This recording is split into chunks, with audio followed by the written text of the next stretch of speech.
এখানে আমি সর্বপ্রথম একটি কথাই বলতে চাই, আমাদের এই চ্যানেলে যদি আপনি নতুন হয়ে থাকেন অবশ্যই আমাদের এই চ্যানেলটি সাবস্ক্রাইব করে পাশেই থাকবেন। তো আপনি এখান থেকে যে কলেজটা বা যে হচ্ছে আপনাদের যে ফোল্ডারটা হচ্ছে আপনারা একটু চেঞ্জ করবেন। হ্যাঁ, সেইটার অপশনটার উপর ক্লিক দিয়ে রাইট বাটনে ক্লিক দিয়ে আপনাদের যে অপশনটা আছে আমি দেখানোর চেষ্টা করতেছি, সেইখানে গিয়ে আপনারা হচ্ছে এখানে আর কোনো কিছু করার দরকার নেই। এখানে হচ্ছে আপনারা কাস্টমাইজে ক্লিক দিবেন। তো কাস্টমাইজে ক্লিক দিলে এখানে অনেকগুলো অপশন বের হয়ে আসবে।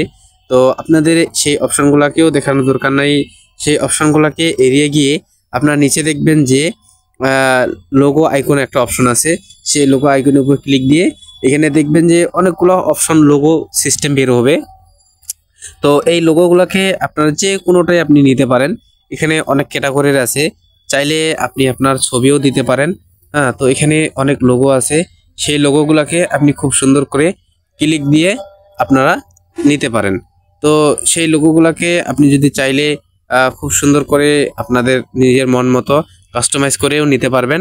তো এখানে হচ্ছে আমি এটা নিয়ে নিলাম ক্রস চিহ্নটা, সেটাকে নিয়ে আমি এখানে অ্যাপ্লাই করে দিয়ে ওকেতে যদি এখন আমি ক্লিক দেই তাহলে আমাদের এই লোগোটা আইকনটা কিন্তু সেট আপ হয়ে যাবে। তো চাইলে আপনিও এভাবে খুব সুন্দর করে সেট আপ করতে পারেন। তো এভাবেই আমাদের যেই লোগো সিস্টেমটা আছে সেই লোগো সিস্টেমটা করতে পারেন।